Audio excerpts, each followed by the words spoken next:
This is from 2005, Return of the Living Dead, Necropolis.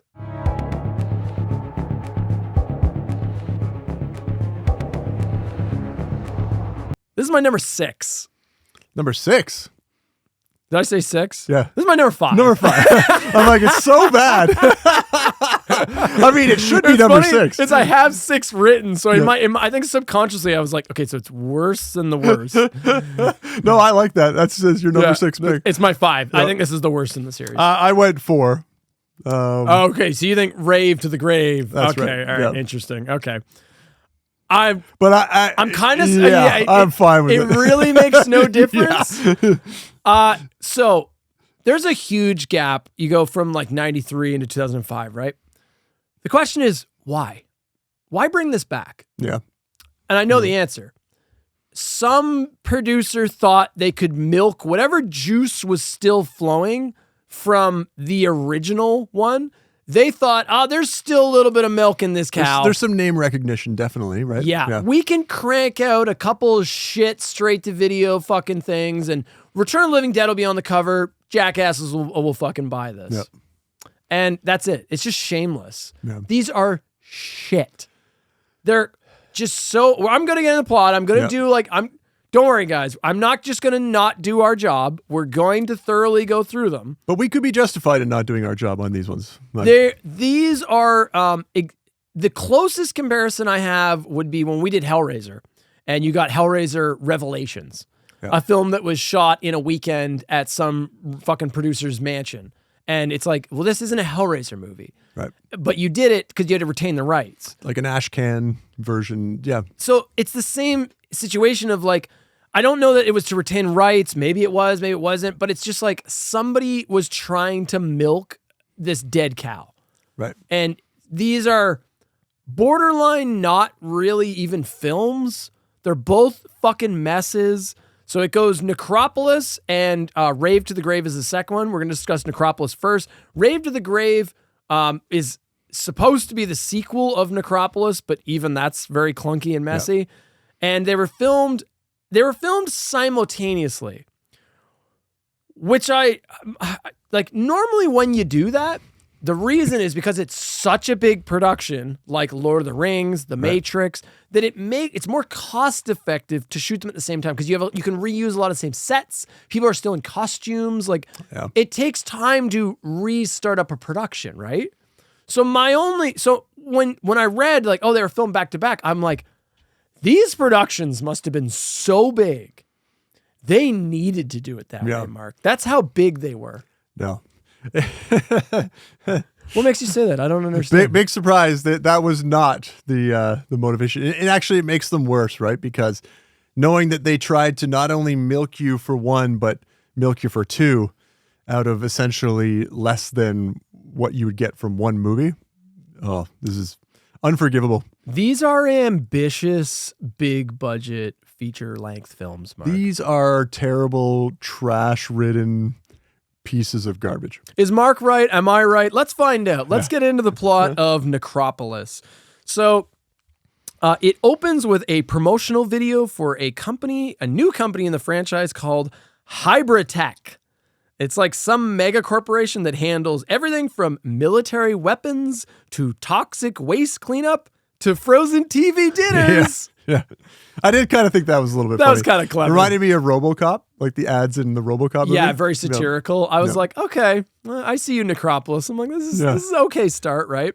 And apparently they cleaned up the zombie outbreak from one of the previous entries. They don't specify. It's like it's a promotional video, but then they talk about like, Hybritech will work tirelessly to clean up the terrible tragedy that befell whatever. They leave it kind of vague. Ambiguous as to what they did, But this is a canonical sequel, is the point I'm making. It's not a reboot. It's not a remake. It is in the timeline.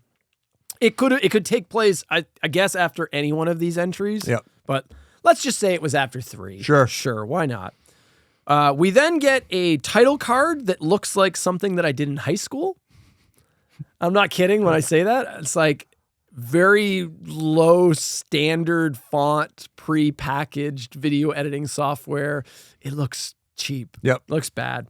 That's not a good sign. We're off to a bad start. We then are shown our location. We are in Chernobyl, Russia. Oh no, I'm getting some major Hellraiser Deader vibes. These are foreign productions. Yeah. Just set it somewhere in like Eastern Europe or Eastern Blocker yeah. where you can film for nothing. Right. Lawless lands, Yep. Just everything's gray. Yeah. it's all dour. Yeah. Yeah. Yep. You don't even need to put people in zombie makeup. Just film the locals, Just buddy. film the people. Just film the people. I'm sure they're all wonderful people. We of course kid. And we're following some dude in a car with like these 3 Russian gangsters. At least I think that's what they are. And they take him to supposedly the actual Chernobyl site.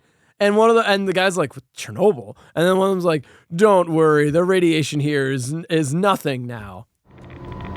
Don't worry. The Geiger counter is a precaution. The level of radiation is like you're getting your teeth x-rayed. The bullshit you hear about this place is just to get more money from you Americans. Sure. Okay. If you say so. They then lead the guy to this facility where they show him the last of the Trioxin 5 canisters. Did you catch this? Yep. It's no longer Trioxin 245. 245. It's Trioxin 5.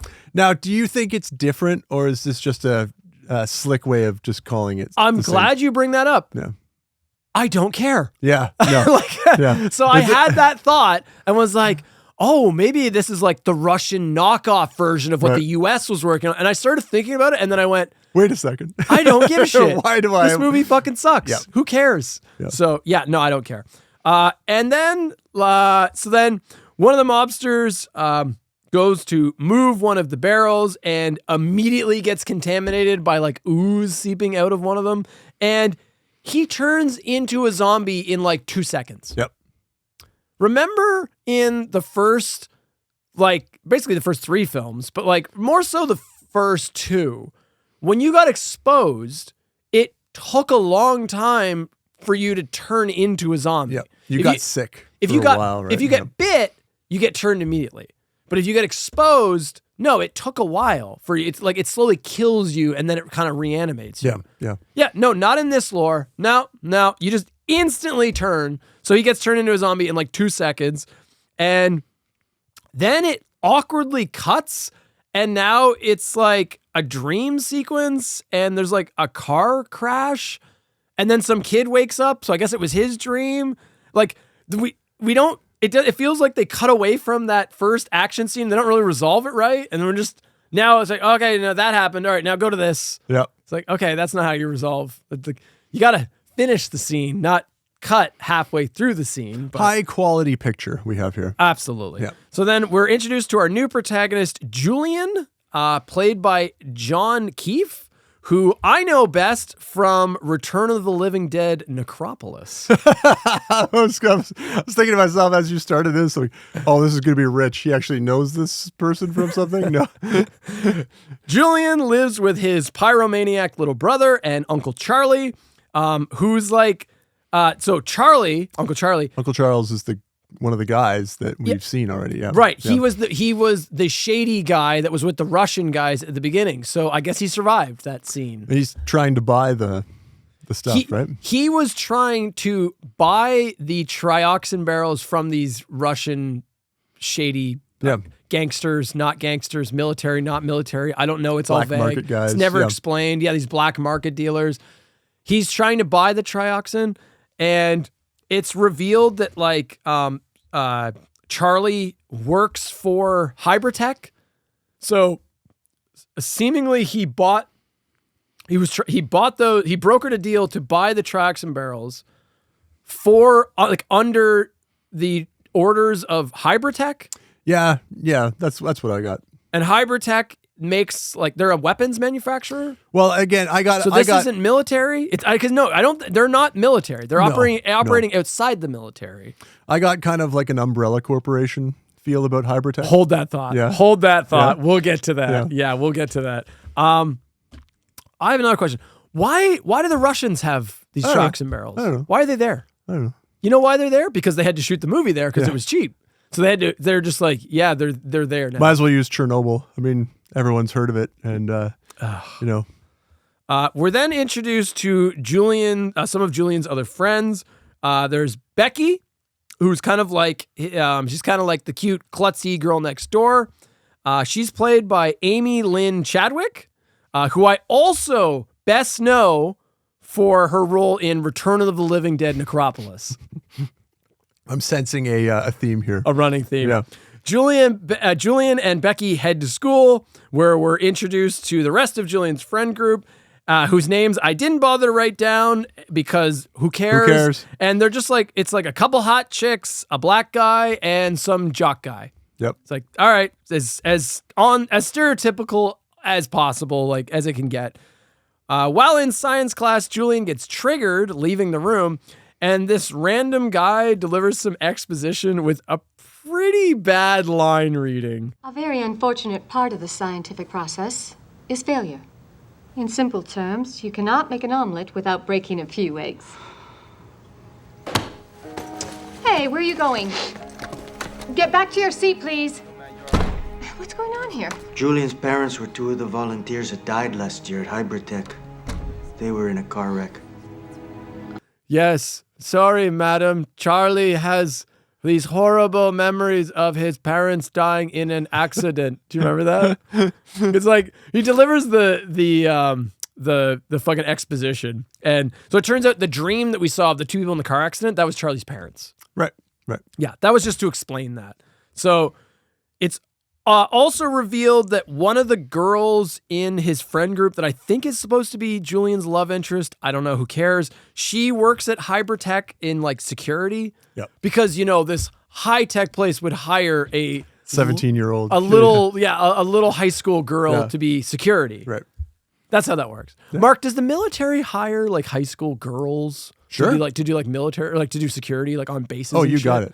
Absolutely, right? Yeah, only, exclusively. Exclusively, right. Yeah. And is that because they're so, I don't want to say defenseless, but they're so like vulnerable that if someone was to invade like and try to break in, I would almost feel bad for them. They feel bad and then just turn around and go They home. just turn around, yeah. Yeah. And you know what I mean? They'd be jerks. Yeah. Yeah. Do you think maybe the girls just like take out their cell phones, like try it and you're going to be canceled? Do you think that's what happens? A la Texas Chainsaw Massacre. Oh yeah, that worked well for those people. Yeah, right Try before it, try it, bro. You're going to be totally canceled. So it didn't take much for us to start talking about a better movie that we enjoyed more. We got like 15 minutes in, we're already switching. Okay, so then at Hybrid Tech, we see Uncle Charlie, and like he's in like some lab, and he has like the trioxin barrels in there, and he's conducting some like creepy experiments. So he's obviously evil, and so is this company, right? Yeah. Later, while trying to show off, Julian's jock friend wipes out hard on his dirt bike. He's knocked out and taken to the hospital. But then later, when Julian goes to the hospital, they're like, yeah, he's dead. Yep. He died. Yeah. And Julian's like, what? Yeah. It's like from like getting knocked unconscious, like he died from that? Like, huh? That's suspicious. But Katie, apparently I did write her name down. Katie, who works at Hybrid Tech in security, she happens to see, because she works in the security room, so conveniently she's looking at one of the security cameras and she sees them bring in the jock guy, Zeke. Yeah. Sees them bring Zeke's body in the facility and she's like, huh? I thought he was dead. Yeah. But also, why would Hybrid Tech be taking in dead bodies? Yeah. Like, that's so strange, right? Like, what's going on here? What a mystery. Julian's black friend is conveniently also a hacker and hacks into the Hybrid Tech website where they find information about a secret project known as Necropolis. So the kids suit up and prepare to break into the shady facility in a fucking hilarious scene that is literally something out of Little Rascals. Their like suit up scene, we're like, we gotta break into this shady corporation headquarters. And like they're suiting up with like things they think they're going to need, which is like they get like walkie-talkies and like headlamps. And I think they also get like rope and other bullshit. It's like, when is this going to come in handy? Hey, be prepared. Like, what is this? Yeah. But like, I find it so funny. It's like, we got walkie-talkies. It's 2005. Pull your cell phone out. Pull your Nokia Yeah. cell phones Yeah. out, people. Nokia cell phones are a thing. Why are they not using walkie-talkies? Yeah, it's so like, it's just so Little Rascals. But it's so out of place because they're all like high schoolers, but look like they're dressing up like children. Like what children think you would need to break into a facility. For something like this. And I think they like pad up and are wearing like elbow pads and shit too. I don't quite remember. Oh yeah, one of them all says like nunchucks. They all have to make like fake IDs to get in. Apparently this is just no thing. Like it's no big deal. Oh, you just print that They shit just off make and their be own like, fake IDs and walk in. Yeah. How do you think? You think the military has a better system? I bet I could do that right now. No problem. I mean, especially with the high school girls that you have working your security Right. teams. Yeah. Yeah. Now that we know this. Yeah. Is that a thing that the entire world military employs? It's standard practice. That's standard practice, yeah. It's probably since I mean, the foundation of the military is built on that. about teenage girls. Right. That's Put your youngest up front. that goes all the way back. That's right. Like to biblical era. True. Yeah, like True. all the way back. Right. Yeah, that makes sense. Alexander the Great and a 14-year-old girl. And like 6'14". Wow. Maybe at that time they would have been That's a different story. they might not have been security. That might have been their only role for Alexander. So they break into the basement level of the facility, which looks like some abandoned warehouse, and they immediately encounter zombies. Luckily for one of them, Julian's friend brought a fucking gun. Yeah. That's weird. Yeah.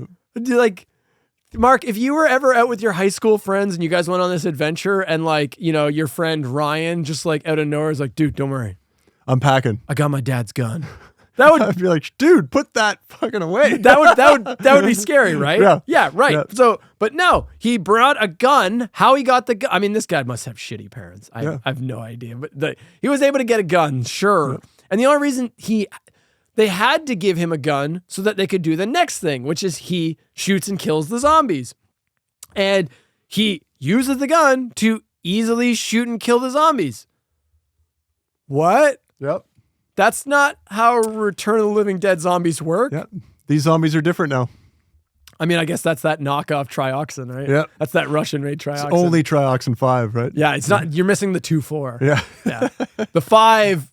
I mean, that was the bare minimum. The 5's the bare minimum of Right. reanimation. Yeah. The 2 and 4. Yeah. What do those stand for? You think it's a chemical formula, right? Yeah. Well, I mean, I think trioxin is an actual. the 2 is the part that gives you the ability to love, right?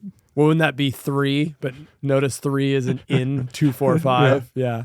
You're thinking of the 3, Mark. That's right. Yeah, they kept that shit off Trioxin of 3 was that's where they perfected it. They only used that barrel in that fucking barrel of shit film. that was the first and the last time the military used that particular formula. Yeah. 2. Don't be messing with my 2. I got the wrong one. So then the group walks around some industrial building they were allowed to film in for like 5 minutes before jumping into some movie-sized ventilation shafts. Because, of course... More of these. Yeah. I mean, every film has this, right? That's how they design buildings. They run into crazy Uncle Charlie and hold him at gunpoint and are like, show us to our friend. And I guess Charlie is like the only employee around. There's like, this is vacant. It's like, it's Hybridtech, cutting edge. We can only afford like 3 people on staff. Uncle Charles and a couple security guards. One of which is their friend. Right. Yeah. Yep. Where is everybody else? There's like nobody. So then they find Zeke and they free him. Zeke was like the jock kid who apparently was dead, but he wasn't. He was just being held prisoner. Yep.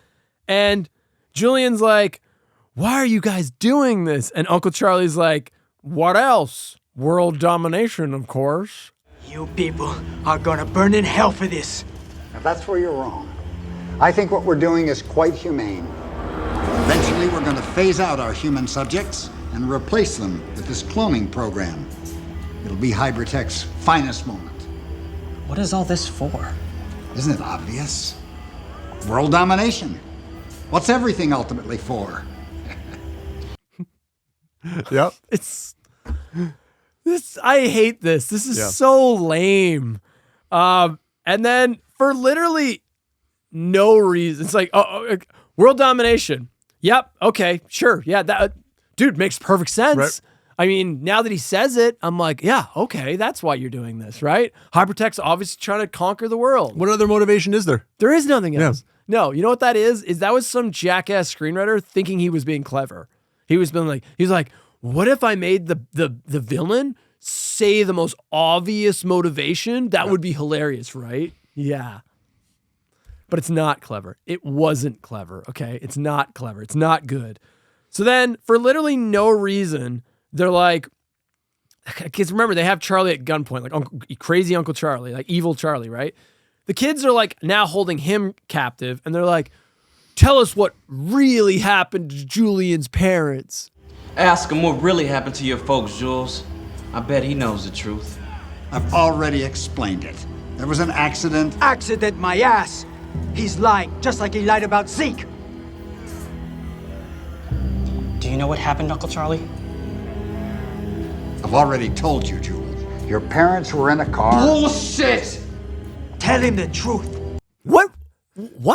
What made you think to ask that question? Was it suggested earlier in the movie that there was anything mysterious? Death might have been related to Hybridtech? No. There, at no point did they set this up. That there was at no point was there ever someone that was like, yeah, they never found the bodies of my parents, even though they were in a car accident. There's nothing. Yeah. There's nothing to suggest this. At no point was someone like, don't you find that whole accident with your parents kind of odd? Right. They both used to work at Hybridtech or something? No, there wasn't anything like nothing. that. There's literally nothing. Isn't it strange your dad got into a car accident when he was an ex-race car driver? Right. Isn't it weird that your mom, ex-stunt woman, lost control of the car? Yeah, no, there's never any setup for that. So for no reason, they're like, what happened to Julian's parents, motherfucker? And then Charlie's like, oh, well, we also used your parents in research. Why? Yeah. Why? And isn't that it's uncle? So seemingly that's Charlie's brother or sister. Yep. That he's using their bodies. Sure. And then Uncle Charlie then locks them in a room. He's like, all right, time to make my escape. And he pushes a button and it locks them in a room. Oh, but that's no big deal because the kid with the gun just shoots the lock panel, the key panel, and the door opens. Can we stop with that trope? Please, please, please, for the love of God. Can we end in order to defeat a keypad system, all you do is shoot it with a gun. Yep. That would do nothing. Shooting locks and jump-starting cars. Well, okay, locks, it's possible. If it was actually a lock, you could blow out the actual, the pin cylinder, right? But with a keypad, you're not doing anything. All you'd just wreck it. You would actually just be trapping yourself. Right. They would actually have trouble getting you out of there. And he does this twice. He literally did it 5 minutes ago on another panel. Yep. They do this twice in the same fucking movie. What are we doing here, Mark? What are we doing here? Okay, so then all the zombies in the facility get loose when Katie screws up and she tries. So Katie's like the man on the computer, right? Like the dude on the computer while she's trying to navigate them all. Yep. And she tries to get them out of there, but then she accidentally unlocks all the facility locks and all the zombies get out. Of course. So now all the zombies are running around Hybridtech. And what follows is a clusterfuck of zombies wreaking havoc in a mostly empty facility, the kids trying to escape, all leading to a final confrontation with Julian's parents, which are now super zombies. Yeah. That is the plot of Return of the Living Dead Necropolis. This movie is just trash. It looks bad. The only reason why I put it slightly higher is that it does appear to kind of have a plot, but it's pretty bad. I'm gonna save why Rave to the Grave was above was above Necropolis for me, but I think I might be able to convert you. Okay. Once we get to Rave to the Grave. It won't take much. Yeah, I might be able to convince you. It might, for the first time on Slash Cinema, I might be able to get, like, one of us might actually change their ranking mid-episode. All right. Yeah. It's garbage. I'm not held to either one of these. So, what I would say is the challenge is give me a reason to like either one of these, and I will be. I got nothing. Yeah, I have really no pros for either one of them, but we have to do our job. Yep. We have to thoroughly review them. I think the biggest criticism or the funniest thing I can level against both of these is that you can go on to YouTube right now and find the full versions of these free, and no one has taken it down. Right? Nobody cares. I have that in my notes. Both films, you can watch the full movie on YouTube right now. Yeah. Yeah. Don't. Please don't. Yeah, for the love of God, don't. Yeah. So when you picked, I off camera when we went to go get lunch, I asked you, I said, why did you pick Return of the Living Dead to tackle as a franchise before the Romero franchise? And you said, your answer was... Oh, there's a couple different reasons, right? We wanted something that was a little smaller. Yep. Right? We knew that 5 entries. We know the Romero series got considerably more. Oh, this is actually our smallest franchise to date. 5 is the smallest we had. We knew we were coming up against some busy months ourselves, right?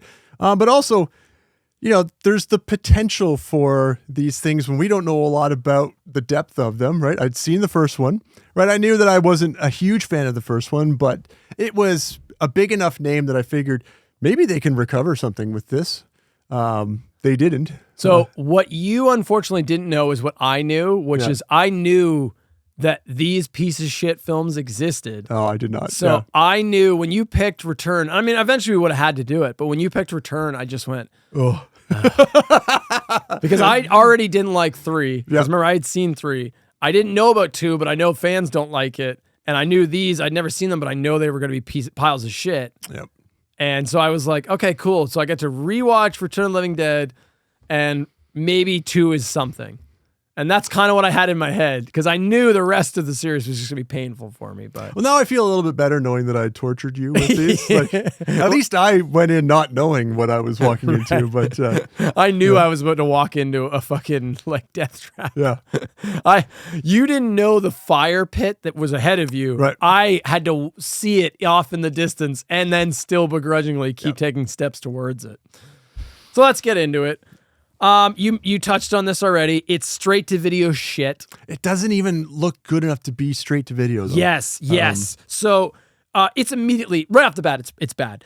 The font they use like this cheap stock font that looks like something out of like a 90s sitcom. Yep. It's like as cheap a font as you can get. It's the most basic shit you're gonna get in editing software. The footage they use right off the bat. They use like drive-by footage of like an actual military graveyard. Did you catch this? Yeah. And it's like you're clearly they did it for production value, right? It's cheap production value. It's like, oh wow, look at this elaborate set we built. It's like, no, you just drove by in a car and filmed a field of decommissioned military vehicles. Right. That's not your set. And you probably didn't have permission to film there either. To use that footage. Oh no, definitely not.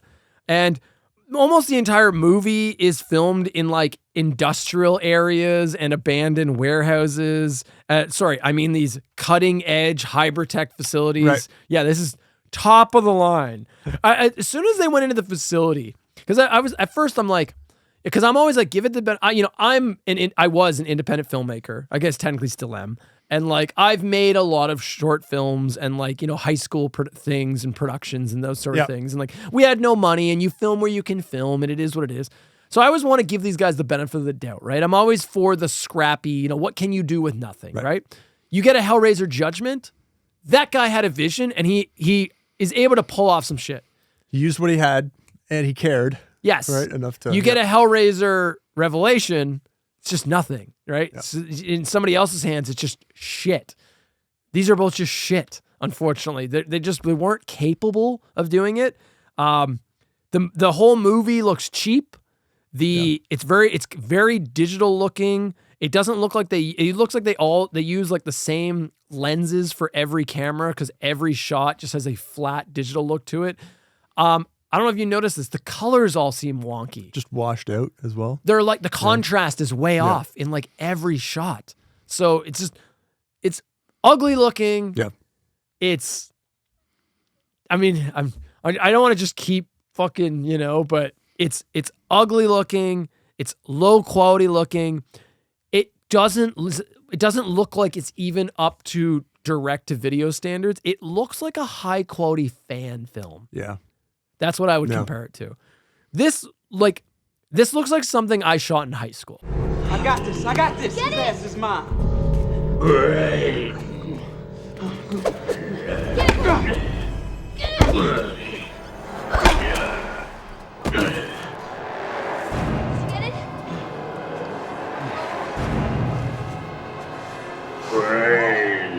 But fan films at least would be fun, right? Like you could tell that the people in a fan film like have true love for the passion for the thing that they're trying to, right? That's why they're doing it, right? So at least you could give them that kind of credit. This doesn't even have that, right? The people who are in the movie don't look like they're enjoying the experience. So it's just terrible.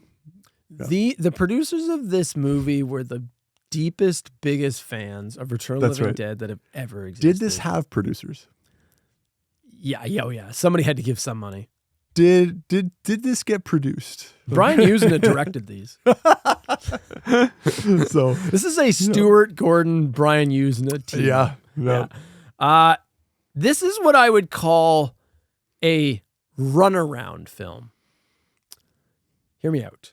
So a runaround film it's when you have no money and you don't really have much of a script, but you got to fill that runtime somehow. So what you do is you get characters, and we've seen a lot of shit movies like this. Yep. You get characters in an area, and then you just have them running around doing random shit that doesn't move or advance the plot. You don't give them any real dialogue. You don't give anything of substance, but it pads out that runtime, and you get lines like, "Come on, let's go, hurry up."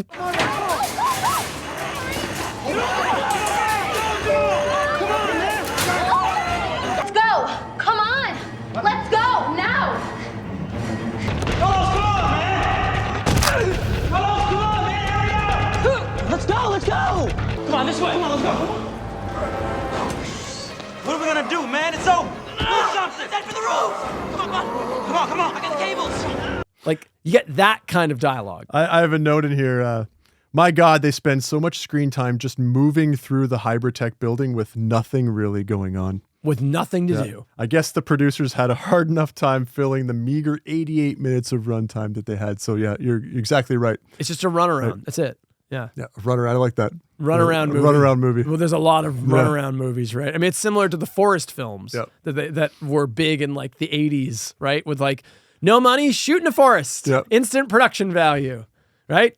That's your set, the woods. That was a big thing, Forest films. So yeah, runaround films, runaround movies are just kind of like, they're movies where it's exactly as I said. You had no money, but you got to fill that runtime to try to make it feature length. So you have a set, you have actors, but you have nothing for them to do.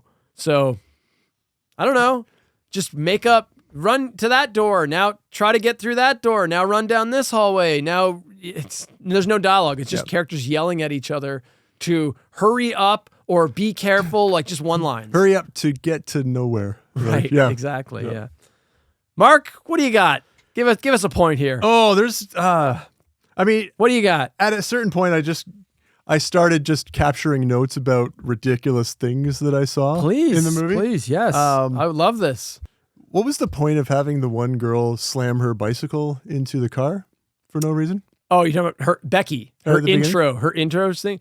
That was to show that she was quirky. Okay. Is that what it means to be quirky? Yeah, like she was kind of a klutz. Yeah, and that this isn't the first time she's done this? Like she just, okay. All right. Well, is that characterization? Well, it comes up later in the movie because when there's the super zombies, she runs her bicycle and rams it into the final zombie, and that's what causes him to blow up. Okay. All right. But you didn't know that. There's a classroom scene. The teacher is talking to Katie, and I'm hoping you can include a clip of this. I have no idea what they're talking about, but in between them, in the background, is a character with like the massivest unibrow I've ever seen. And I the only thing I could think of is the whole purpose of the scene was to have this showing off, because like he's front and center and he's just like between the two characters that are talking.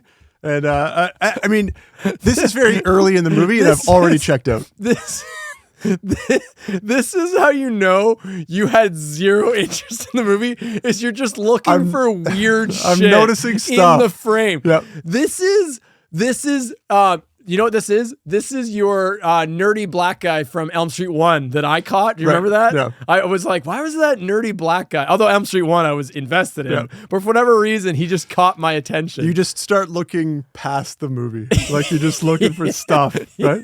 I'm like, something has to keep me awake, and this is what it's going to be. A unibrow guy. So are you criticizing the unibrow guy? Not necessarily. Like, is it a cool unibrow? Not really. But it's not so much like that the guy has a unibrow. Like, okay, people have, eyebrows that grow across, whatever. But it's more so like you've got to see the scene. You've got the two characters that are talking, but then he's like in the middle, and it's almost like they focused on him, but he's not a part of the scene. He's not saying anything. He's not doing anything. He's just like, yeah. But Mark, did you watch the extended version of this? I don't know. I watched whichever one you gave me. There is an extended deleted scene with him. Him and Katie have a sex scene in this film, right? Yeah? Okay. Mark, there is an entire graphic sex scene between between that poor girl. That might have made the movie better. That's all I'm saying. She strokes that unibrow. The teenagers after the motorcycle accident they obviously have never taken first aid, because you know that if you suspect someone has a neck, head, or you spinal immediately cord, start moving you their head start around. shaking them around and banging them around. Yep. That's what you're supposed to do. Yeah. What do you do, Mark? He was probably going to live. They killed him instead. Well, he didn't actually die, though. Remember, the hospital. Yeah, that's died enough. Yeah. Well, he does eventually get turned into a zombie, but it had nothing to do with that. Are you saying those children turned Zeke into a zombie? That would add something to Would it? Yeah. The writing in this movie, the dialogue, was some of the best I've ever heard. There is a what's her name? Katie's the one the security guard. Yeah. There's another security guard that works with her. Oh no, I know. And these two are having a conversation. Where you're getting when she leaves the room. Well, there's that one. Yeah, Before that, while they're talking, he's like, "So, why are you working tonight?" And she's like, "Oh, make a little bit of extra money for Christmas." And then he turns around and goes, "Oh, Christmas is cool." So, why are you working tonight? I'm just trying to rack up a little OT. Saving for Christmas. Oh, Christmas is cool. Christmas is cool. Christmas is cool. Yep. Yeah. And then, of course, look at Ricky and Billy. Yep. They thought so. And then, of course, she leaves the security office. Don't even say it. Let's just cut to it. It's Shakespearean. I'm gonna take a break. I'll be back in 20. Okay. Oh, bring me a chocolate milk. Mm-hmm. Nice pooper. Nice pooper. Yeah. I'm like, as soon as I saw that, I'm like, okay. I already was checked out, but as soon as I saw that. It's Rob Zombie level of like shit dialogue. Yeah. All right, back to me. Yeah. Because You Mark's go. like fizzling out I here. gotta take a moment here. Okay. They fuck up the lore. Like, this is a canon sequel. You go out of your way to have, like, we're hybrid-tech, and we cleaned up the last disaster, which was canonically one of these ones. Which one? I don't know. They fuck up all the lore. So it's not Trioxin 245, it's Trioxin 5. We mentioned that. They tweak the infection rate. So now it's just, you're instantly zombified. Instantly. Yeah, you mentioned that there's no delay. There's no delay anymore. No progress. There's no, it's just instantly, you got exposed to the gas or the goo or the ooze or whatever the fuck, boom, you're a zombie. Yeah. Just instant now. They ruin, but this is the biggest sin in this film, and both films do this. They ruin the one thing that made the Return of the Living Dead zombies unique. The whole fucking thing in the first movie and the second and the third that makes them interesting is every part of them is animated. Yeah. you can't just, if you shoot them in the head, that doesn't kill them. You cut off their head. The body is still moving. It's still alive. It's still animated. No. That's gone in this. In this movie, oh, okay, you shoot them in the head, they're dead. So yeah, a couple times we get just, the kids, they shoot the zombies in the head and they just die. But you don't even have to just do that. You can also just later on, one of them, there's like, somebody has like a machine gun and just like does like a spray of bullets and it shoots like, hits the zombie in like the midsection. That kills it. That's enough. Yep.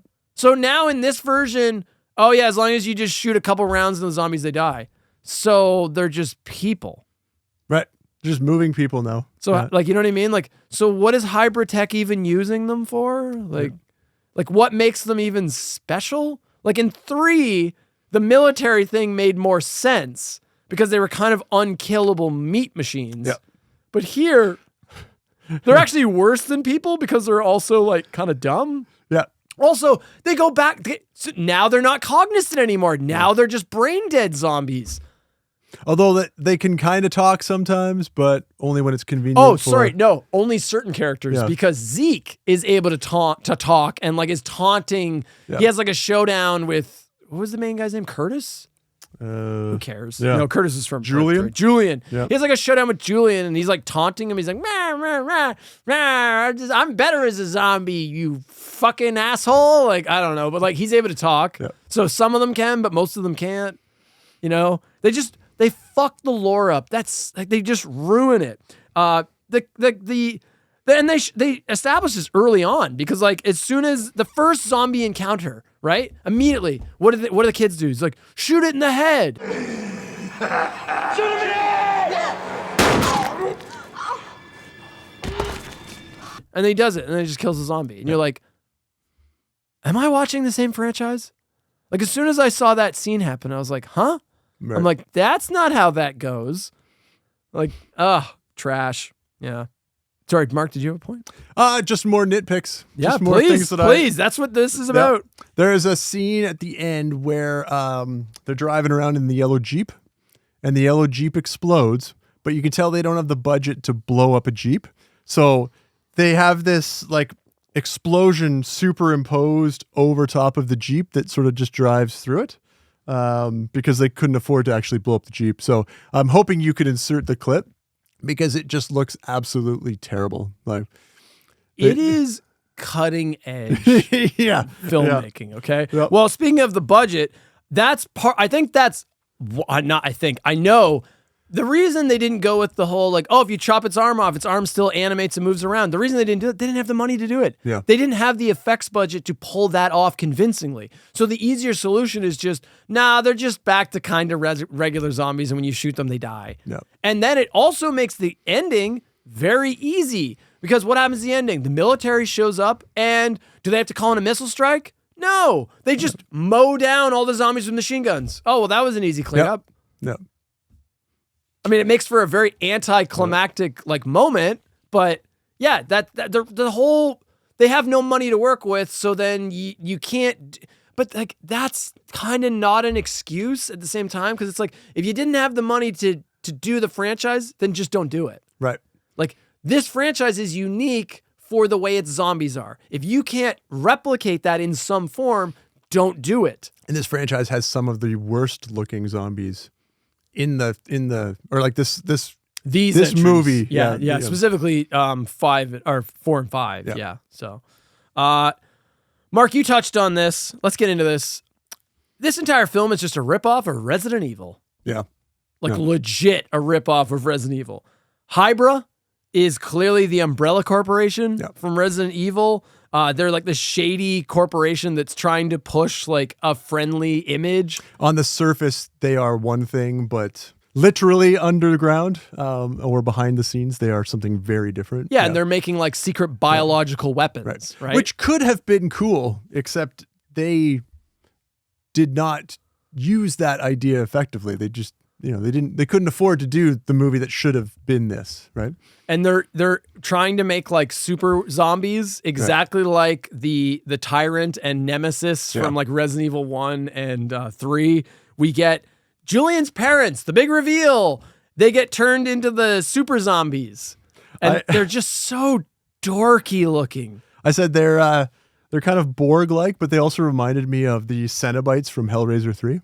Yes, both those things. Yeah. Kind of like if the Borg and Camera Head from Cenobite 3 like fucked and like CD. Yeah, and CD fucked and they made these monstrosities.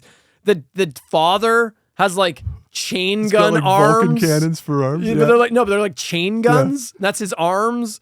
And then the mother has like one arm is like a buzz saw, and then the other arm is just like a blade.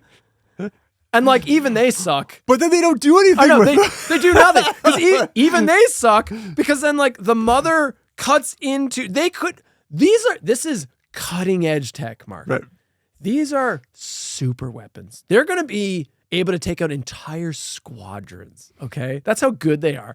No, they couldn't even take out a group of teenagers. Yep. The mother like attacks them, and then she like cuts into a power cable and just gets electrocuted, and then that's it. She's defeated.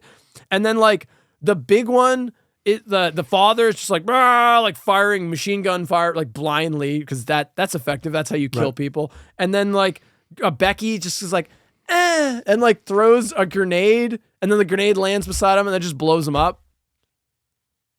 Yeah. Yeah, that's cutting edge tech. Yeah. That is. Yeah.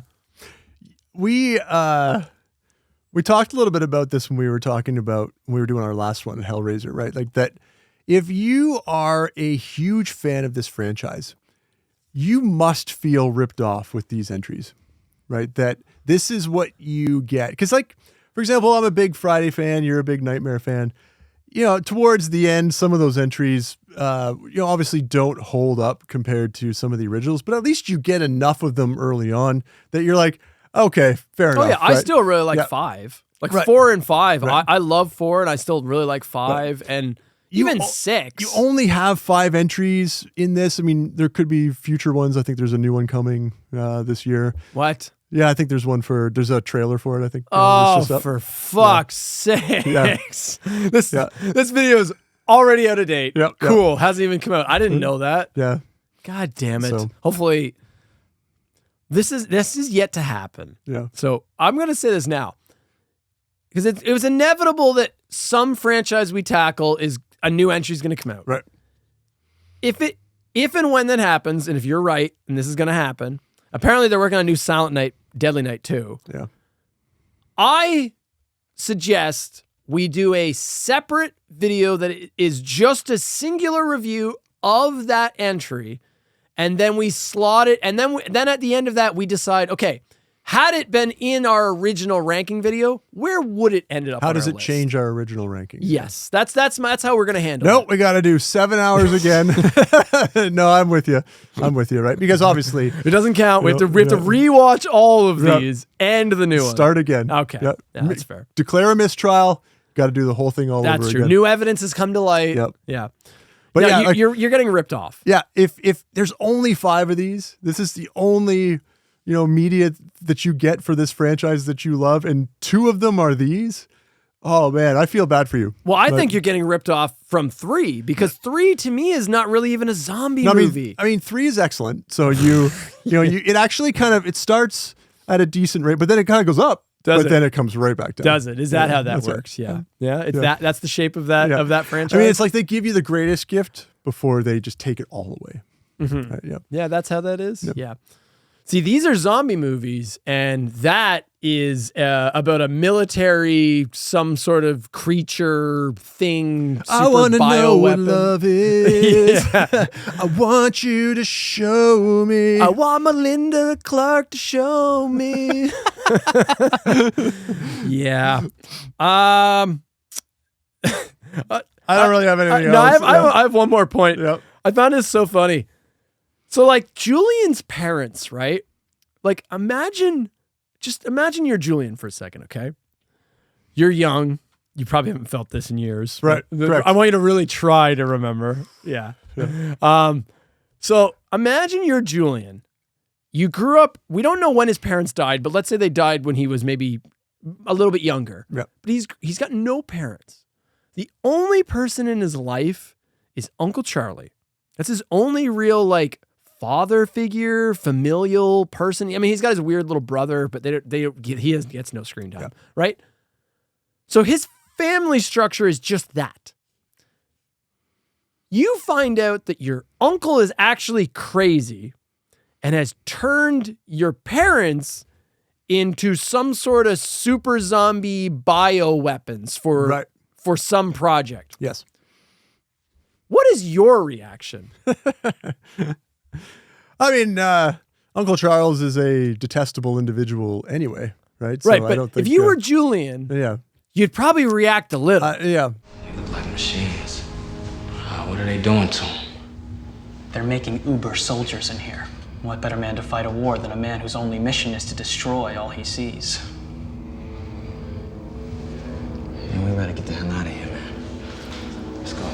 Julian is like completely unfazed by all of this. There's like not a single moment of Julian being like, oh my God, Wait like a second. dealing with the weight of this. Like if imagine if your parents were dead and then you found out they got resurrected by the military and turned into super zombies. Right. Wouldn't you have a bit of a moment of shock and like maybe sadness? Wouldn't that like impact you? Yeah. Yeah, Julian has like no reaction to this. He's like completely unfazed by the fact stone-faced, he's now like fighting his mom that has like a buzzsaw for an arm, and his dad has like chain guns for arms. Like he has no reaction, no response to this. I mean, to be fair, if you come across that and find out how awesome your parents have become, like those two, They're like, upgrades. yeah, you'd be like, okay, that's pretty sweet. That's pretty cool. Yeah. That's going to make cutting the turkey at dinner very at Christmas very, very I mean, convenient. 7-year-old Julian would have dreamed for exactly that. Super zombie parents. He just gets exactly what he asked for. Yeah. That's true. Yeah. My final point, does this film do anything right? No. Nope. I wouldn't recommend you watch it. Like it's just how do you compare this to Texas Chainsaw Massacre Next Generation? Like on the list of holy shit, I can't believe this exists. That's hard. So Next Generation is filmed like an actual film. This is digital crap and it looks like shit. But they're both just messes. I still think Next Generation falls lower because it came down from such a high peak. Right. That's the only thing. That's a hard, that's hard because it's like what. Because Next Gen is still kind of close to the era. Like, it wasn't that far away from the other ones, but in a way it was because, part 2, the last good entry, like in that series before, because 3 was kind of weaker, but that was like 90s. Next Gen, I don't even remember when it was. I think it's late 90s. So, like, the previous one, Texas Chainsaw 2, I think is like 86, 87. I don't know, it's 80s. So it's like, I don't know. It's hard to compare those. I mean, obviously, if you haven't watched our Texas Chainsaw Massacre video, please go ahead, because every once in a while, you'll come across a movie that is just absolutely horrible. And this franchise has one. This franchise has two. Let's move on to the second one. That's enough time for Necropolis. Let's get to our next entry from also 2005. This is Return of the Living Dead, Rave to the Grave.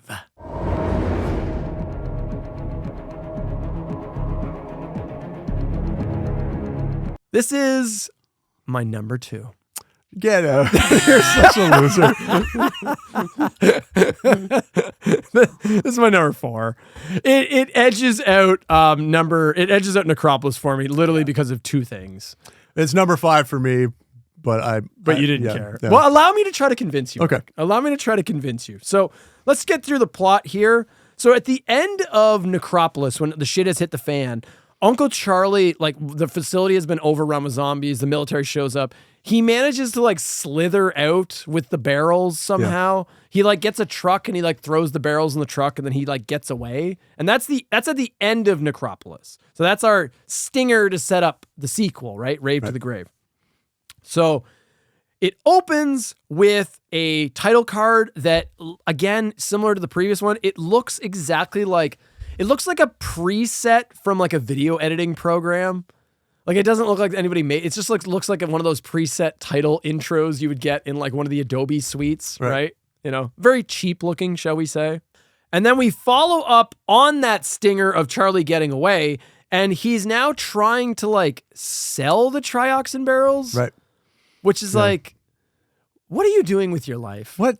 What? I don't get your character. First, you were like, I'm a company man. I'm making secret bioweapons for Hybridtech.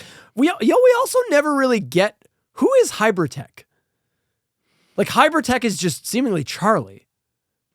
I mean, he's the only one you see, but right. Maybe it's a group of shadowy figures that we never get to meet. Yeah, but they don't follow that up. Yeah. They don't follow who Hybridtech is. Like, we never get like now that Charlie's out of the picture, we never get the actual like CEO of Hybridtech being like, you remember in Child's Play 2? Yeah. When the what? With the toy scene at the beginning in the condo? Yes. Yeah. Yes. Is that what you were hoping for? Sorry. That's Child's Play 3. Child's Play. Both do it. So in Child's Play 2, remember the one guy shows up and then his like little underling guy is like, yeah, the mother, or we think we can bury the story and we're rebuilding the original doll right now, right? Yeah. That's 2. But then in 3, they have the board meeting and then you get to see that shadowy CEO guy is like, people have forgotten about Andy Barclay. It's time to make the good guy doll for the future. Yeah. Right. We don't get that character. So Hybridtech basically is pointless. I guess they're done now. Yeah. They're absolutely pointless. Yeah. So Charlie is now just a black market dealer. Why is he trying to sell this shit? Yeah. Like what? Who would buy this? Yeah. I guess other governments maybe. I don't know. But so he meets with like these shady foreign gangster guys and they're like, he's like, this is the last of the trioxin barrels. So this is exactly what you want. And the gangster guys are like, we no believe you show us it work. How do we know this is the real thing? Sorry for the offensive accent that I'm doing. But I mean, they're putting on really. I kept referring to them as Pulp Fiction because they look like the 2 gangsters from Pulp Fiction. I think they're meant to look like that. I think they want them to look cool, but they're not. They are not cool. They're not at cool. all. No. Yeah.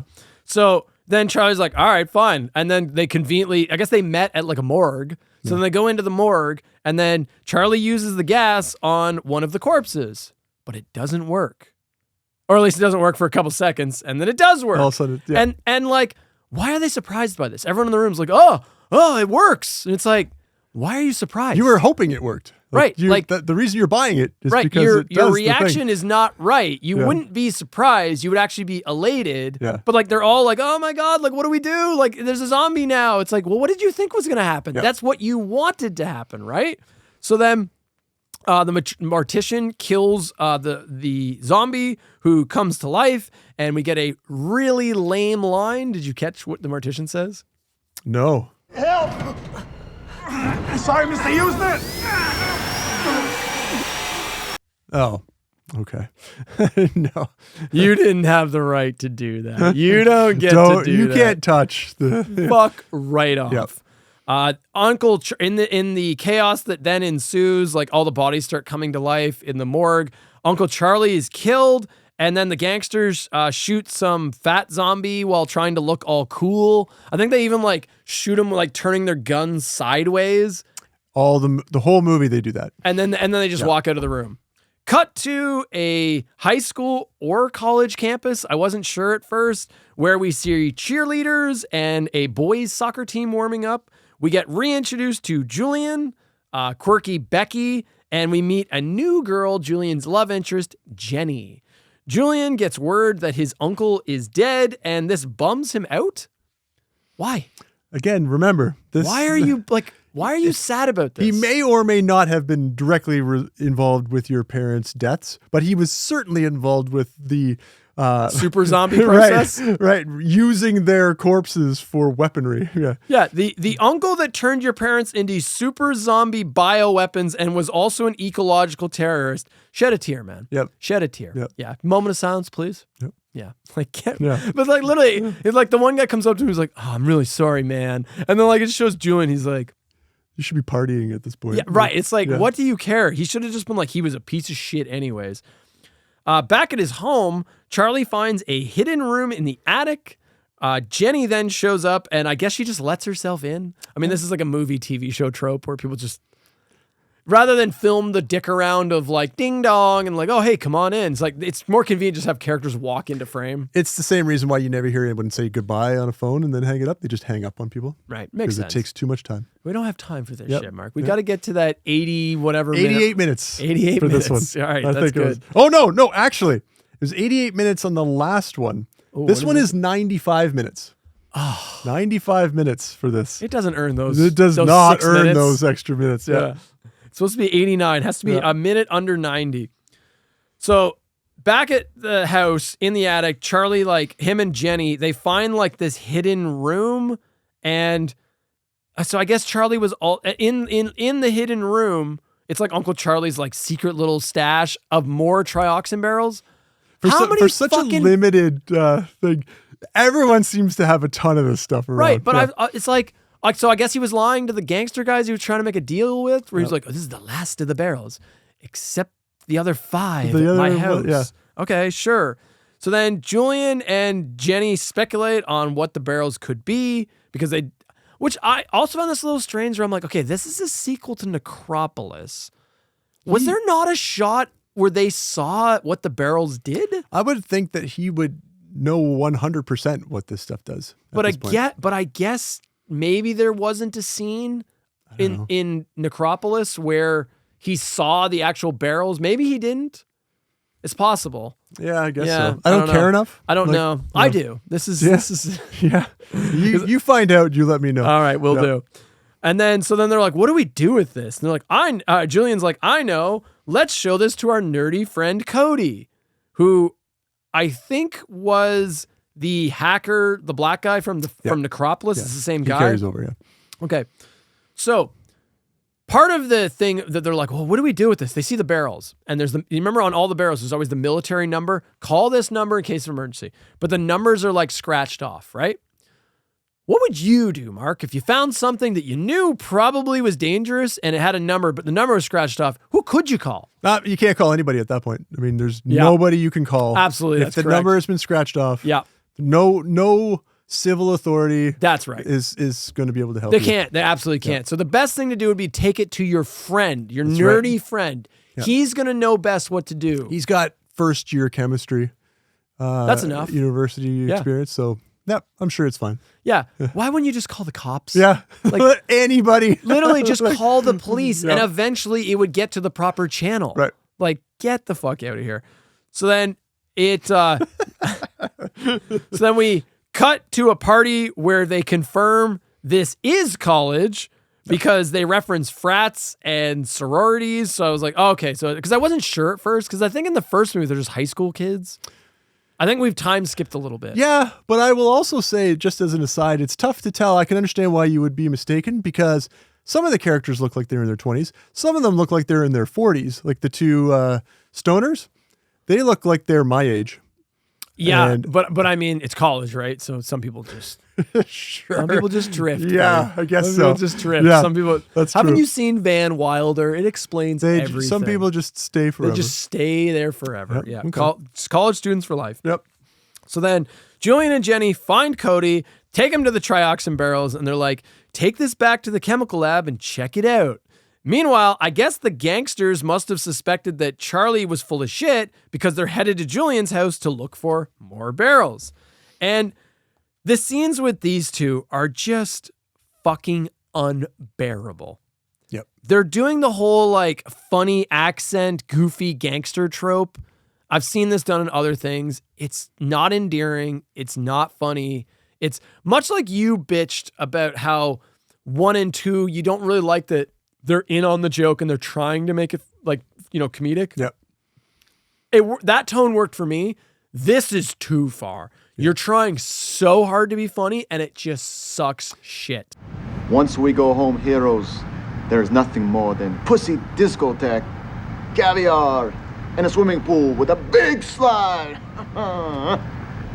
Yeah. I got the sense that, you've seen Lord of the Rings, right?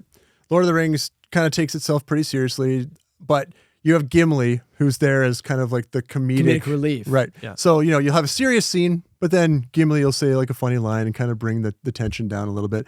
I got the sense that they were trying to do that with these characters, but the movie sucks. So, and they're not funny. So and they don't work. all of it Gimli just fails. is endearing. Yeah. They're not. And also Gimli can be serious. These guys can't. Yeah. They're just goofballs the whole movie. So then Cody makes progress with the barrel and he tests the chemicals inside, which wouldn't that expose him? Yeah, like he's pretty much putting his face right in the thing. Like the whole thing is like, oh, if you breathe this in, if the rain from the sky touches you, you're now a zombie. But he's somehow able to extract these chemicals safely, and he's not wearing it. I don't think it ever shows him wearing a mask or anything. But he's able to work with these chemicals. Don't worry about it. Anyways, Cody's testings. I actually wrote anyways, which is anyways. I literally was. I guess I paused in my own notes while writing it. I put anyways. Wait a second. I'm putting too much thought into this. Cody, his testing reveals the chemicals in the barrel have similar properties to that of ecstasy. Their stoner friend Jeremy is like, "Fuck yeah, man, let's try some." And so he does that, and they monitor him, and he trips out hard, but he doesn't change into a zombie. Right. Ooh, what's going on here? This is interesting. Cody and Jeremy want to get rich by selling this new drug, but Julian protests. They're like, don't worry, Julian. Just go home and relax. We'll pack all this up. We'll make sure we'll clean everything up. You've convinced us not to do the greatest idea we've ever had. We're definitely not going to do it now. And literally the second Julian and Jenny leave, Cody, Becky, and Jeremy start manufacturing this new drug, which they call Z.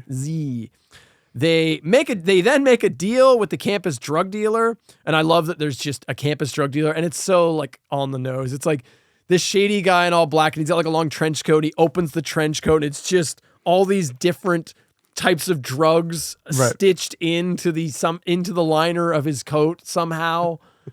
That's how drug dealers. That's what real drug dealers. I'm sure, like professionals. The downtown area, we go walking, we're going to see a bunch of people wearing trench coats that just ready to go. All the different. Yep. Yeah, it's like a full selection. Yep. Yeah. Yep. And then another guy opens it up, and his is all watches, right? Because that's how all shady criminals. And there's another guy that's just all knives. Right. Yeah. Yeah. And somehow the knives don't cut him while he's walking. Yeah. That works somehow. Yeah. Yeah.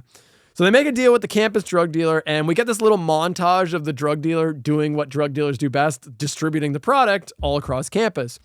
And he sells some to some frat boys who take too many, and it turns them into zombies. Jenny also takes a sample from the barrel, somehow not getting zombified herself. I don't know how that works, but she takes a sample and brings it to one of the science labs and she like tests it on the rats for some reason. Or she's like, let's see what happens when we test it on rats. Sure. The gangsters then make contact with Julian posing as Interpol agents, which goes nowhere. Then party boy Jeremy shows up and is like, help me set up for the big party tonight, man. We're gonna rave to the grave. Hey, Julian, welcome me up to the rave site. We're starting our setup for tonight, and I could really use a hand, bro. Go ahead. I'll call you if anything develops. Hell yeah. We're gonna rave to the grave. Yeah. Which, we've talked about this before off camera. All the best movies say the name of the movie in the movie. I mean, it's not even a legitimate movie if you don't. Yeah. Right? Like let's go through it. Like Titanic says it. Jurassic Park. Welcome to Jurassic Park. Terminator. What is it? Oh, it's a Terminator. RoboCop. We're making a RoboCop.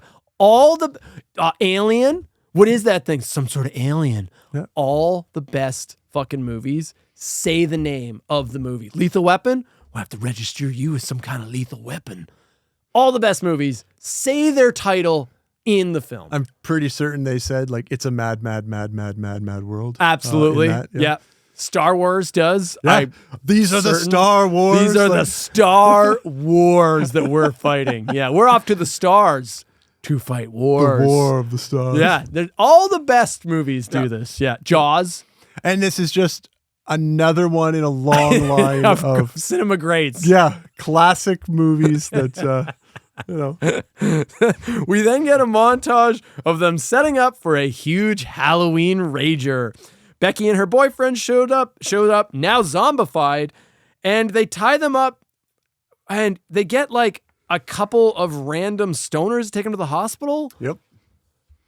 What are you doing? I don't know. They're clearly zombies. Like, okay, it's Julian and Cody. And they're like, hey, can you just take these to the hospital? We got a party to get a part of. Okay. Remember that Necropolis outbreak that just happened? Remember that? Remember that whole thing? Remember that giant outbreak that you just saw? You can clearly tell they're zombies, right? Why are you not taking this seriously? Why are you just like, oh, have these stoners take them to the hospital? What? It makes no sense. It's almost like this isn't a tightly written script. I know. I don't know, man. I know. I'm being nitpicky. Yep. I really am. Jenny's nerdy lab assistant gets bit by the rat Mr. Stinky, which that's just clever, and is, of course, infected. He also somehow unlocks the trioxin barrel by punching in random numbers in the keypad, and that just works. I don't know if you caught that. He's like trying to figure out how to open the barrel, and he like punches in some random digits, and then he like goes to treat his hand where it got bit, and then the barrel's just like beep, and then it opens. Yeah, you should have shot it like you are supposed to. And then that thing would have opened. Yeah, absolutely, yeah. Well, when in doubt, just punch in random digits, and the odds you're bound to get it eventually. Yeah, the odds are it won't take that long. There's only 3 different combinations it could be. Right. So just go through in them a 9-digit. Right. You'll get it. Like, come on. In a super cringy scene, zombie Becky and her boyfriend attack and kill the 2 stoner guys who have zero reaction to the fact that they're clearly zombies. Right. They're just like, hey man, what are you guys doing, man? Like, you guys like, what are you far out, man? It's so stupid. We have another pair of comedic duo here. Like, why? Why do we need these guys too? Why do we need the Cheech and Chong along with our... so bad. And they get attacked and the one guy's just like, hey, that's totally gay, man. Want to cut loose and go crazy? Dude, that's totally gay, man. And then the Russian gangsters show up and just blow them all up with a rocket launcher. They do, but they don't. Because if you notice, that rocket launcher is completely empty. It's just a cylinder. No, the rocket's at the back of the cylinder. Because you could see all the way through it. No, I don't think so. I'm pretty certain that the filmmakers took the care. Yeah. And because in reality, when you load, let me educate you a little bit on weaponry. Yes, please do. So when you load a rocket launcher, traditionally the thought is to push the rocket to the front of the barrel. But that actually makes no sense. Okay. The rocket is meant to be hidden. You want it hidden at the back. You want it as far back to the back of that cylinder as possible. Because then when it fires, the combustion chamber, it's launching it, right? Think of it like, you know, in Mario Kart, like there's those like speed arrows, and the more you hit, the faster you go, right? Right. Well, rocket launchers are pretty much the exact same. Yeah. So the longer travel time they have in the canister, the faster and harder they shoot. See, thank you for that. Yeah. Because I thought what they did was just go down to their local Home Depot, buy like a pipe and then just paint it black and then not even put anything in it and just, pretend. But I obviously missed it. Mark, if that's what they did, why was there a fire? Why was there a fire, Mark? Explain that. What made that fire? They obviously fired something. Right. Yeah. Why were the 2 gangsters following them, by the way? Following the stoners who were driving what were they? Because they needed to have a scene. Yeah, but where were they going? And then why they were going to fire the rocket at them? Like if they were following them because they thought they were going to lead them somewhere, and then they just get out and bazooka them to death, then what was the point of following them in the first place? Well, they were following them so they could rocket launcher them. Okay. Right. Yeah, I don't think so. That's why they were doing that. Well, then why else were they there, Mark? I don't They know. were there to rocket them. Yeah, they were following them because they were like, first we rocket launcher these 2. Like they made it to the rave where the everything is going to come together. Right. But and then this car drives off. Okay. Well, so my interpretation here we go. of that scene is that the Russians they're there because they're trying to monitor the situation, right? Okay. They don't know if the outbreak has actually happened yet. Remember, they haven't seen any evidence yet. So the first evidence they get is they clearly see Becky and her boyfriend are infected. So the Russians are like, okay, containment is priority number one. So they're like, we have to follow, as much as what you're saying is true, it's like everybody's grouped here, but they don't know that who's infected, who's not yet. But they can confirm those two are infected. So the smart play is to contain that, much like the first film, with a missile strike from a rocket. Yeah, I think you give this movie too much credit. Sound reasoning, but Yeah. sound reasoning. Okay, back to the plot. Yep. This is I only have one more thing. What follows is zombies running around rampant on campus. Julian and his friends trying to stop another major outbreak by teaming up with the Russian gangsters who arm them with guns for some reason, culminating in a giant Halloween rave where all hell breaks loose. That is the plot of Return of the Living Dead, Rave to the Grave. Okay, let me try to convince you. Here's why it's better. Okay. 2 reasons. Yeah. Necropolis is soul as shit. Firstly, it's called Necropolis, which Necropolis is like an underground city of the dead. There's no underground city of the dead. It's like underground empty warehouses and like a stupid lab facility. And most of the movie takes place above ground. It's nothing. Rave to the Grave does actually deliver what's in the title. You do get a rave, and it is to the grave. Okay. Yeah. No, valid. Sure. Yep. I don't like anything about the movie, but I'm saying elements that I like that if somebody else made a film using these elements, it could be good. So to be clear, I'm not saying they're good in this movie, but I like the Halloween party theme. Yeah. Is way more interesting than Necropolis because Necropolis is just boring. Yeah. And I will give you that once you realize that I was trying to give Necropolis credit in thinking that it still was trying to be a scary movie when I realized it was just going to be a piece of shit. I should have just given up on it anyway. Right. Rave to the Grave never pretends to be. Yeah. And it delivers exactly what it says it is. It's like we're going to end this with a big party and we'll just set the scene there and just do dumb shit. And you know what? It's unique. I'll give it that. We don't see that too often. Like, right. You always see like co-ed college parties in these things, but not to this extent. Like, where they're making zombies out of the party goers. Like, sure. I like the Halloween party is a cool final set. The big set piece is actually, it's kind of cool. It's like some sort of historic site they find, and then they like convert it into a rave set. But to their credit, they actually did do it. Yeah, I don't know if there's any power out there, but they seem somehow they're able to rig that up. Yeah, I don't know where that power comes from, but they somehow get that it's like power. You can plug Stonehenge in. But they set up like a huge stage. There's lighting, speakers, decorations. Like it's quite the setup. Yeah, there's quite a for like montage a rager for the setup. Yeah, you get a whole montage of this setup. It's like, okay, that's kind of cool. The rave crowd. Hear me out. As a professional background actor myself, I love that you're saying this right now. I do have background acting credits to my name. Oh no, that's fine. That's legit. That's not made up. Yeah, go ahead. But as a professional background actor myself, I would say that I've done a lot of different type of background acting work, and most of it is boring, just walk in the background. I bet you this rave crowd had a lot of fun filming this. I got a note. Watch the extras in the rave scenes. They either look so bored or they're hamming it up for the camera, trying to be famous. Right. Or they're hamming it up, having no idea what they're doing. Right. One girl is laughing her ass off for no reason. One of the rare unintentional highlights of the movie. If you watch the people in the background, they are playing it up for the camera. There's a whole other show going on. It is incredible. But to their credit, they pack that set. Yep. That's a lot of extras for a nothing budget movie. I think as an extra, I would have had fun in that scene. It's something to do. It's something to do and just pretend. And you know what? I bet you, as much as that montage showed some people that would have been bored, I bet you it showed so many people that were just going nuts with the camera. Just having the time of their lives. lives. Exactly. Yeah. I bet you that scene was a blast to film, right?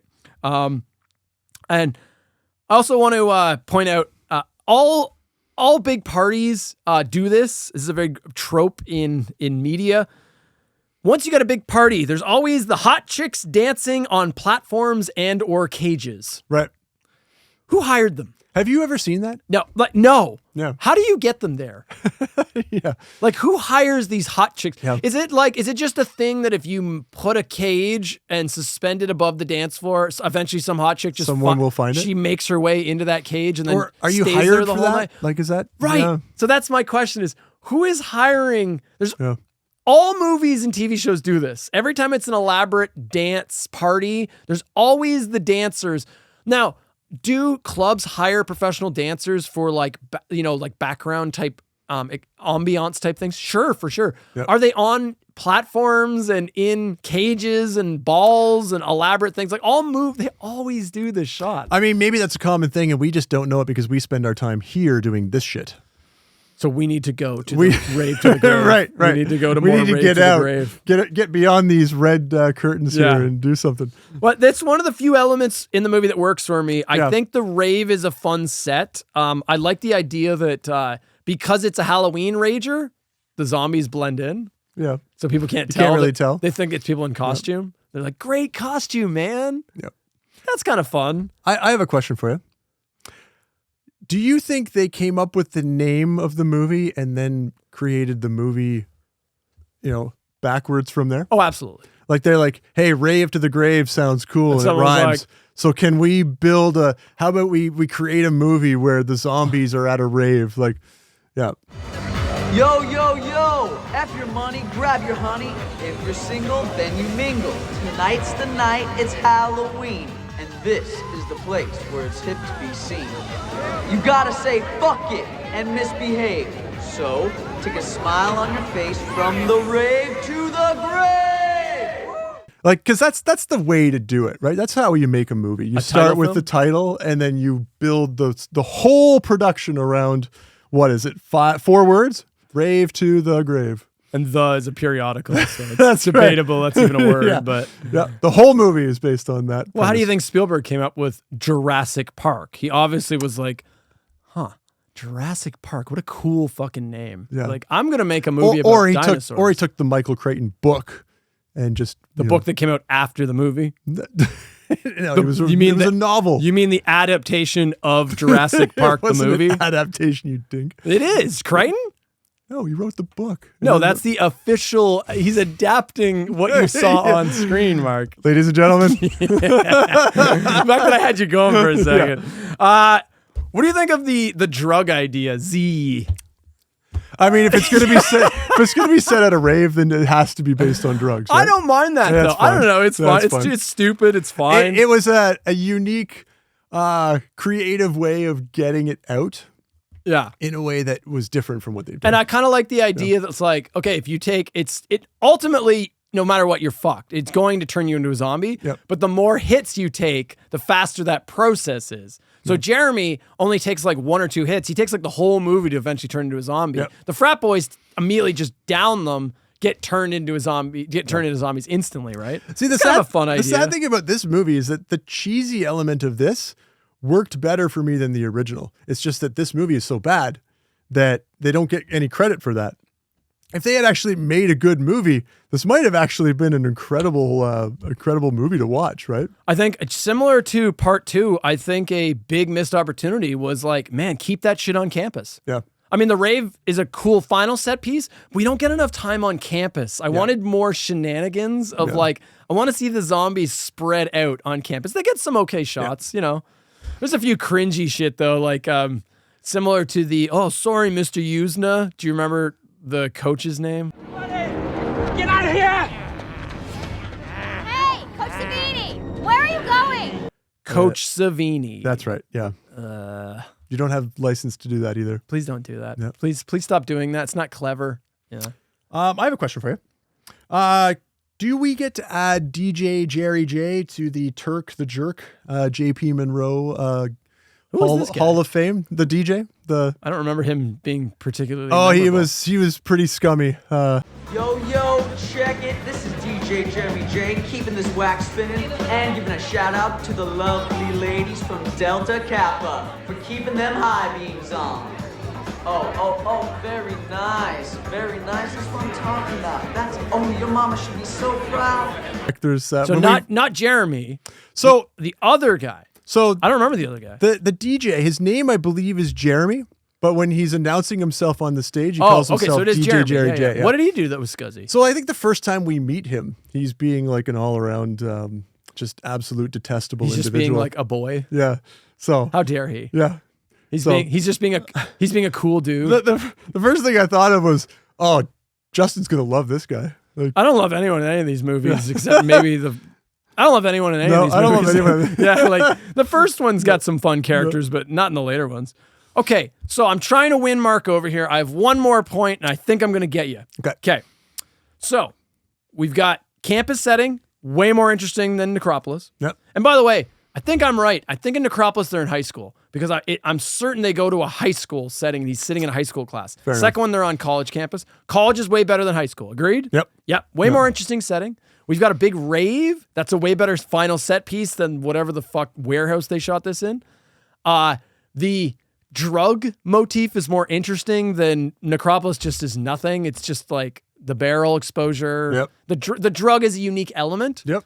But the final piece that I think will win you over, nudity returns, buddy. Yes, I made a note. Lots of nudity, not a little bit, a lot of nudity.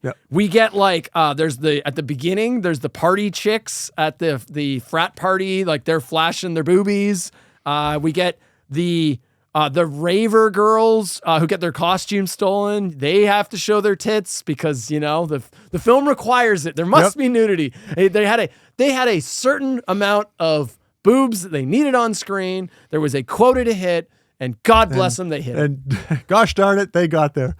There's even some like there's even like the cute cheerleaders too. Yeah, one gets bitten on the butt. On the butt, right? By That's where my zombie mouth would go. No, the nudity returns. It's a welcome return. We got it in 1, we got it in 3, we didn't get it in 2. Necropolis didn't have it. We got a lot of it. We got it in Rave to the Grave. You got it back in spades in the final. All right, you know what? I'm sold. All right, so I'll swap 4 for 5. Whoa! First time ever. And honestly, conversion. If I had to watch one of these two again, it would be Rave to the Grave. It's so much more entertaining, and it's not good. No, it's terrible. Don't watch either. No, but this is just so boring. Yeah. And at least this has something. This is like every 30 minutes you get a pair of tits just to wake you up again. And there's enough goofiness in it that you're just like, okay, obviously this movie is just trash. Let's just enjoy it for what it is. Yep. All right, I will change. I will change my numbers. We won Mark over. Yep. There it is, folks. You just witnessed Slash Cinema history, the very first conversion ever. First time any of us ever changed a pick. Yeah. Wow. All right, folks. Well, that's it for me. I only have one more thing I want to talk about. Unless, Mark, do you have a point you want to get into? Or do you have some funny little things you just happen to catch? I mean, a lot of this takes place during the day, which, if you've seen any of our previous episodes, you know that horror movies during the day just don't work. But again, it's Rave to the Grave. So it's more of a comedy movie. Who cares? Yep. Yeah. Tarman again at the end. What did you think of the Tarman? Yeah, I was actually going to bring this up. Yeah, what did you think of the new Tarman? I actually thought among the 3, it's probably the best one. Right. Yeah. Isn't that fucking weird? Yeah. He's the most horrific looking. The other 2, you're right, have the big Yeah. I thought this was the most... They had like the big goofy weird smile and bug eyes. This one, he's got like whited out eyes and it's pretty horrific looking. Yeah. I mean, I guess they do this with him, but... Right. He's just basically standing at the side of the road trying to hitchhike to the Rave the whole time. And he also gets shot and killed instantly. Yeah. But then I guess he's not dead. Yeah. So, I don't know. If this is the kind of inside reference that Return of the Living Dead fans love to see, then I guess you would have enjoyed that. I don't have any strong attachment to this franchise, so seeing him come up yet again for no reason and do nothing was just, I mean, you could have taken that out and gotten your 95-minute runtime down to less than 90 minutes. Yeah. But I guess you got to have that Tarman. Last thing I want to talk about is those fucking Russian doofuses. Yeah. Okay. And I'm saying Russian, and I'm sorry if that's offensive. I don't know that they were Russian. I don't know. It's just I don't know because this previous one it was Chernobyl. Yeah. So seemingly they're They're Russian putting on gangsters. really thick, fake, heavy accents. But it's like Eastern Blocker. Yep. It's nebulous, right? So these characters suck shit. They are awful.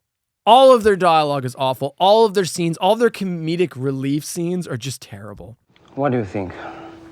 What do I think? I think this boy knows exactly what it is we are looking for. And we are gonna follow his every move. But first, we go get Krispy Kreme. Searching for these canisters is like searching for needle in flapjack. It's haystack, Gino. Searching for a needle in haystack. Yeah, well. Last year, Mikael and Sergey found 5 T5 canisters, and the agency gave them a case of Cristal and a trip to Euro Disney. They keep the filmmakers obviously really thought they were funny because they just keep putting them in scenes. And it doesn't work. There's one scene at the rave where they end up dressed up as Vikings. The Viking women. Yes. I'm like, why?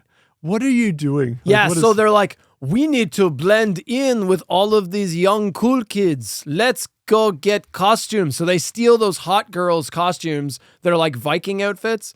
And for some reason that, even though they're like these tiny little women, like those perfectly fit them somehow. So now they're dressed as Vikings. Yeah. It's so dumb. Pulp Fiction steal the Viking women costumes to fit in at the rave. More forced comedy that is meant to be funny, but it just isn't. Maybe if you're 8 years old, you might find that amusing. That's what it's like, that level of humor. It's like G-rated humor. I don't know if you caught this. Did you catch that? So what did you think they were? Like who they are? Yeah, who they actually are. I mean, they're gangsters, right? They're trying to... Okay, so you didn't catch this. So I had to go back because I was like, what? They're actually Interpol agents. Oh, they for real? They were for real Interpol agents.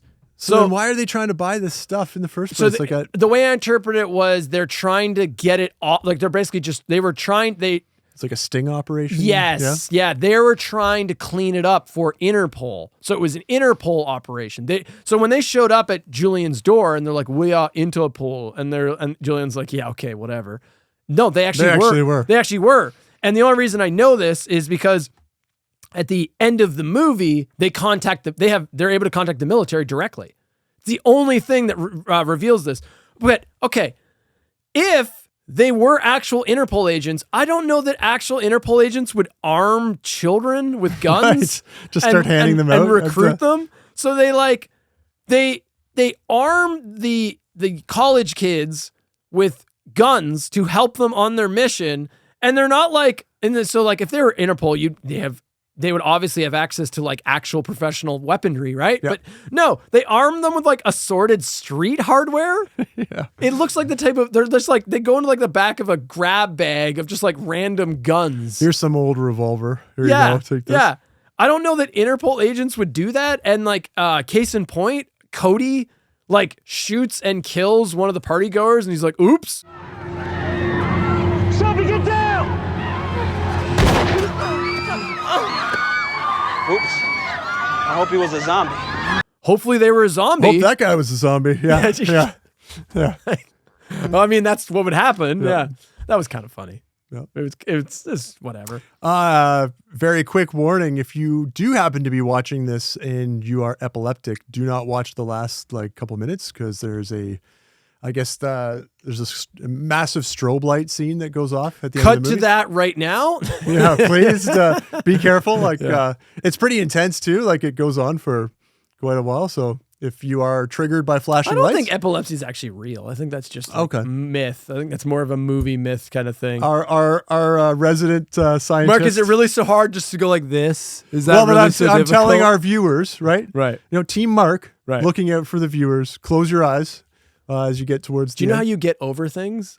Exposure. Exposure therapy, Mark. They should actually be going like this. Watch more flashing lights then, yeah. They should be overexposing themselves. And eventually it doesn't impact you as much as it did. Yeah. It lessens. Kind of like how they now, to get over peanut allergies, they slowly micro-expose you to peanuts. Yeah. Right. Are you allergic to anything? No. Other than like good films? Oh yeah, I was just going to say your opinions. I'm allergic to that. Like we both tried to go at the other person. Other than like quality films. Just everything you are. Right. I'm allergic to everything that. I choose to be. Yeah.